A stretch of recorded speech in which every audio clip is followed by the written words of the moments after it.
Varicose వ్యాధితో బాధపడుతున్నారంట. తక్కువ ఖర్చుతో ట్రీట్మెంట్ కావాలి అనుకుంటే ఎవిస్ హాస్పిటల్ని సంప్రదించండి. నమస్తే రమగారు. నమస్తే జయ. రమగారు, విక్రమ బేతాళ కథ ఒకటి చెప్తారా? పట్టుబదలని విక్రమార్కుడు, విసుగు చెందని విక్రమార్కుడు అని చెప్పాలి మనం. నిజమండి. మళ్ళీ వెనక్కి వెళ్ళాడు. ఆ పైన కళేబరాన్ని భుజం మీద వేసుకున్నాడు, నడిచొస్తుంటే అన్నాడు బేతాళుడు, నీకు ఎంతో ఓపిక ఉంది, నీలాంటి ఒక ఓపికవంతుడి కథ చెప్తాను వినమని ఒక కథ చెప్పాడు. పూర్వం అట మలైవతి అనే నగరానికి వీరకేతు అని ఒక రాజుగారు ఉండేవారు. భలే కష్టపడేవాళ్ళట ప్రజలు ఆయన ఉన్న సమయంలో. ఆయనకి బంగారం అంటే పరమ ప్రీతి. బాగా పన్నులు వసూలు చేసి బంగారంగా మార్చుకునేవాడు. ప్రజలు విసిగిపోయేవాళ్ళు. కొంతమంది తిరుగుబాటుదారులు కూడా ఏర్పడి ఈ రాజుని చెలకట్టనివ్వాల వాళ్ళు.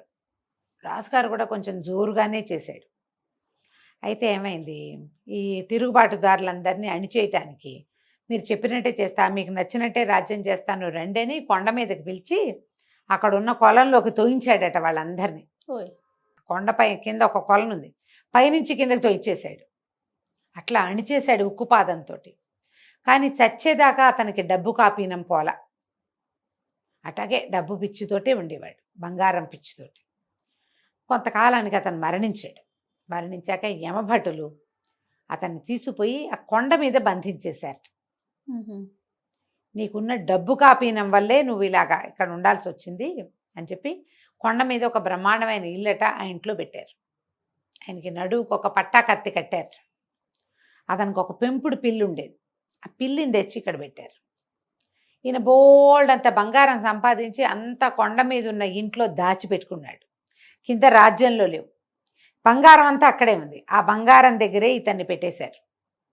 ఎవరైనా వచ్చి నీ పిల్లిని, నీ కత్తిని, నీ బంగారాన్ని తీసేస్తేనే నీకు విముక్తి, లేకపోతే నువ్వు ప్రేతంలాగా ఇక్కడే పడి ఉంటావు అంతే. ఈ పిల్లిని పారేయాలి బయట, కత్తిని పారేయాలి బయట, నీ డబ్బు ఎవడైనా తీసుకోవాలి, ఈ బంగారాన్ని, అప్పుడు నీకు విముక్తి అని. సరేని అనుకున్నాడు. నా బంగారం అంతా నా దగ్గర ఉంది, నేను చచ్చిపోయాను, నాకు ముక్తి విముక్తి కావాలి అలా అనిపించాల. నల్లని పిల్లి తిరుగుతూ ఉండేది ఆయనతో పాటు. ఆ పిల్లి, మన పిల్లి ఉందిగా మన కాలక్షేపానికి, పిల్లికి పిల్లుంది, బంగారం అలా అనుకున్నాడు. తీరా ఏమైంది, కొన్నాళ్ళకి ఇక విసుగు పుట్టడం మొదలుపెట్టింది. ఏమిటి నాకు విముక్తి లేదు, నేను ఎక్కడా పుట్టట్లేదు, ఇక్కడే పడిచేస్తాను ఏమిటి అనిపించేది. రోజులు గడిచాయి 400 సంవత్సరాలు గడిచిపోయాయి. మలవేత నగరం కూడా పాడుపడిపోయింది. ఈయన మాత్రం ప్రేతంగా ఇక్కడే ఉన్నాడు, ముక్తి లేకుండా. మొదట్లో ఎవరినైనా పిలిచేవాడు. ఏం చెప్పారు వీళ్ళు, యమభట్లు ఇతనికి, వీటిని తీయటం కష్టం, ఎవడైనా నీ డబ్బు కాసిపడి రావాల్సిందే, వస్తే వాడితోటి ఈ పని చేయించి నువ్వు చేయొచ్చు. ఈయన కనబడి ఇటైట అనేవాడు. అమ్మో దయ్యం ఉందని పారిపోయేవాడు. క్రమంగా ఆ కొండకి దయ్యాల కొండ అని పేరు వచ్చింది. ఎవ్వరూ ఆ కొండ ఎక్కేవాళ్ళు కాదు. గొడ్డు గోదా ఎక్కితే కింద నుంచి రాళ్ళు వేసుకొట్టి లాక్కుపోయేవాళ్ళు, పైకి రానిచ్చేవాళ్ళు కాదు. మనిషి అన్నవాడు రాకపోతే డబ్బుకి ఏ గొడ్డ ఆశపడుతుంది, మేకలు వచ్చినాయి చూసిపోతాయి, వాటికి ఎందుకు డబ్బు దశకమును ఏం అక్కర్లేదు కదా. అలాగా గడిచిపోయేది. గడిచి 400 సంవత్సరాలు గడిచింది. ఆ వీరకేతు అలాగే పిచ్చైపోతూ అక్కడే ఉన్నాడు పాపం. అయిపోయింది ఈ కథ. అయితే కొన్నేళ్ల తర్వాత, ఈ 400 సంవత్సరాల తర్వాత కిందంతా రకరకాల చిన్న చిన్న గ్రామాలు ఏర్పడ్డాయి. ఏముంది, ఓ చిన్న గుంపు వస్తారు, ఒక 6-7, 2 గుడిసెలు వేసుకుని ఉంటారు, వాళ్ళకి పిల్లలు పుడతారు, ఎవరో చుట్టాలు వస్తారు, అట్ట 30 ఇళ్ళు అవుతాయి, అదో గ్రామం. అట్లాగేగా ఉండేవి చిన్న చిన్న ఊళ్ళు. ఇట్లా ఒక 70-80 మంది చేరిన ఒక గ్రామం ఉండేది. ఆ గ్రామంలో ఒక మోతుబరి ఉన్నాడు. ఆయన తొలుగా ఇక్కడికి వచ్చిన వాళ్ళల్లో వాళ్ళ మనవడు. తొలి కాలంలో వచ్చిన వాళ్ళవి స్థలాలన్నీ వాళ్ళవే, అంతేగా జరిగేది. ఈ స్థలాల్లో చాలా మటుకు ఆయనవే మోతుబరి. ఆయనకు ఒక చక్కటి కూతురు ఉండేది, దాని పేరు లక్ష్మి. అయితే గోపాలుడని ఒక కుర్రాడిని పనిలో పెట్టుకున్నాడు. గోపాలుడు భలే టెంపరీ, మహాసాహసి వాడు. ఆ పైనుండి తేనె తుట్టు కొట్టరా అంటే వాడు ఎడం చేత్తో కొట్టేసి కుడి చేత్తో పిండేసేవాడు దాన్ని. అపరిమితమైన సాహసంగా ఉండి వీళ్ళింటూనే ఉండేవాడు. అట్లా యాక్టివ్గా ఉండే మగపిల్లల్ని చూస్తే ఆడపిల్లలకి ముందే మనసు పారేసుకుంటారు. ఈ గోపాలుడు కూడా లక్ష్మి అంటే పరమ ప్రీతి. మా నాన్న ఒప్పుకుంటే పెళ్లి చేసుకుంటాను, నాదేముంది అని చెప్పింది. పెళ్లి చేసుకుందామని ఉంది. అడిగాడు, ఏమండి మోతుపరి గారు, అయ్యగారు, లక్ష్మి నాకు ఇచ్చి పెళ్లి చేయండి, నేను మీ పొలాలు గిలాలు అన్నీ నేనే చూసుకుంటాను అనేసరికి వాళ్ళ నాన్న తోక తొక్కిన తాచలాగా లేచాడు. పెద్ద దౌర్భాగ్య మొహము నువ్వు పనివాడివి మా ఇంట్లో, పూటకి ఠికాణా లేదు, నీకు ఇల్లా వాకిలా డబ్బా దశకమా ఏమీ లేదు, నీకు నా లక్ష్మిని ఇవ్వాలా, ఇంత ఆస్తి నీ చేతిలో పెడతాననుకున్నావు అప్పలంగా అని తిట్టిపోసాడు. చారెడు బంగారం తెస్తే మాట్లాడతా నీతో, లేకపోతే పొమ్మన్నాడు. వీడికి ఎక్కడి నుంచి వస్తుంది, అనాకానికి కొరగాని వాడు వీడు. దాంతో ఇక పెళ్ళి అవ్వదని నిశ్చయించుకున్నాడు. ఆయన చారెడు బంగారం నేను ఎక్కడి నుంచి తెస్తాను అని వాడు వేరే ఊరు వెళ్ళిపోదాం. ఇంక ఇక్కడే ఉంటే ఈ పిల్ల కనపడుతూ ఉంటే మనసు చెదిరిపోతూ ఉంటుంది, అదే ఆ పిల్ల దుఃఖపడుతుంది. వద్దులే అనుకుని వేరే ఊరికి ప్రయాణం అయ్యాడు. బుద్ధిమంతుడైన ప్రేమికుడు అనమాట. ఆ వెళ్తూ ఉంటే ఈ కొండ పక్క నుంచి ఆ కొలను పక్క నుంచి వెళ్ళాలి.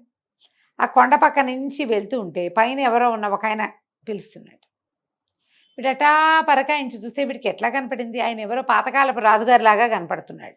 ఓ చూద్దాం ఏమిటో అని పైకి ఎక్కాడు. 4 అడుగులు వేసి ఆయన రా అని పిలుస్తున్నాడు. వెళ్ళాడు దగ్గరికి.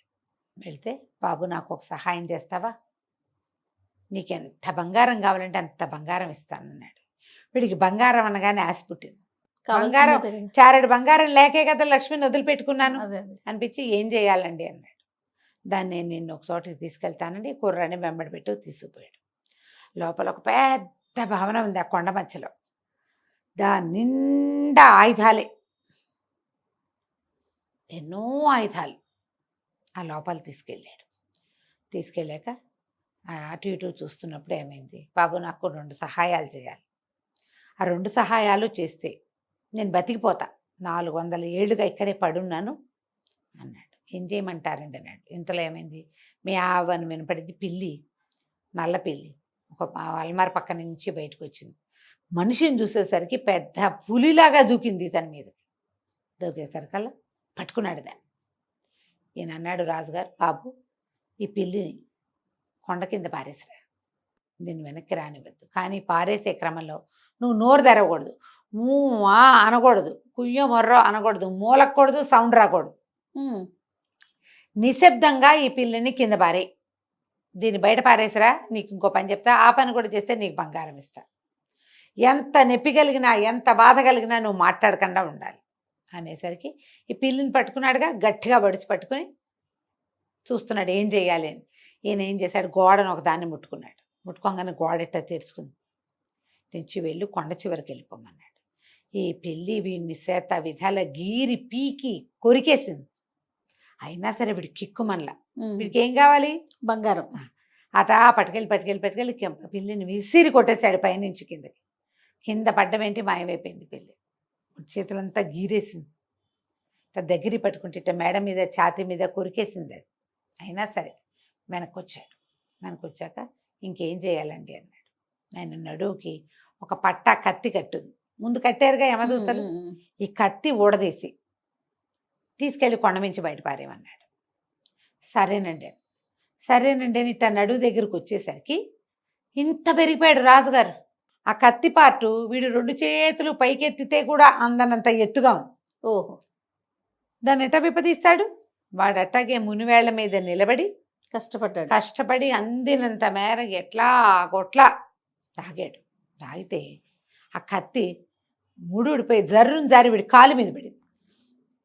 పై ప్రాణాలు పైన పోయినాయి. అరిస్తే మళ్ళీ కత్తెళ్ళి అతుక్కుపోతుంది పైన. ఓహో, అరవద్దు మాట్లాడద్దన్నాడుగా, నోరు గట్టిగా మూసుకున్నాడు. కాళ్ళలోంచి అదే పనిగా నెత్తురు వెళ్ళిపోతున్నా సరే ఆ కత్తి పుచ్చుకొని బయలుదేరాడు. ఈయన మళ్ళీ గోడను ముట్టుకుని గోడని ఇట్ట తెరిచాడు. పట్టుకెళ్ళి పైనుంచి కింద పడేసేయమన్నాడు. వీడు ఏం చేశాడు, ఆ కత్తిని మొయిలైపోయాడు. అంతకంతకి బరువు ఎక్కిపోతాను. దానికి ఇట్ట ఒక తాడు కట్టి ఉందిగా ఈయన నడువుకి, ఆ తాడు పుచ్చుకుని ఎట్టాగొట్ట అడుగులు, కాలేమో బొట్టన వేలు చితికిపోయింది, నెత్తురు గారిపోతోంది, పిల్లంతా పీకేసింది, చేతుల నిండా మండిపోతున్నాయి, పుచ్చుకునేలాగా లేదు, తాడు పట్టుకునే సత్తా లేదు. అయినా సరే వాడు నోరు గట్టిగా మూసుకుని తాడు పుచ్చుకుని ఈడ్చుకెళ్ళి మొత్తానికి కొండమించి కింద పారేసి మళ్ళీ వెనక్కి వచ్చాడు. రాగానే ఆయన అన్నాడు, దానాయన ఇటు రాక అని చెప్పి ఒక లోపల తీసుకుపోయాడు. అక్కడ కొన్ని డ్రమ్ములతోటి బంగారం పెట్టు, నీకు కావాల్సినంత తీసుకో అనగానే వీడేం చేశాడు, వీడికి పైన ఒక ఉత్తరీయం ఉంది. మామూలు తువ్వాలు వేసుకుంటారుగా, తలకు కట్టుకుంటారు, ఆ తువ్వాలు ఇట్ట పరిచి ఒక దోసెడు ఇట్ట డబ్బులు తీసి అందులో పోసాడు. పోసిన మరుక్షణం పెద్ద మోత అయ్యి ఆ ఇల్లు గిల్లు అన్నీ ఎగిరిపోయినాయి. రాజుగారు కూడా లేడు. వీడిట పోసుకున్నాడుగా, అది మాత్రం ఉంది.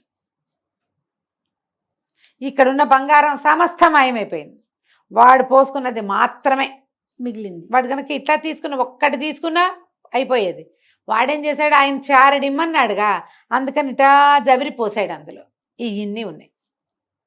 ఆ బంగారాన్ని మూట కట్టుకొని మెల్లిగా కొండ దిగి వచ్చేసాడు. వచ్చి బంగారం ఈయన దగ్గర పట్టుకుపోయాడు. ఆయన పాతకాల బంగారాన్ని చూసి ఆశ్చర్యపోయి దయ్యాల కొండ నుంచి దిగొచ్చాడంటే చాలా గ్రేట్ అని సాహసే కూతురునిచ్చి పెళ్లి చేసేసాడు.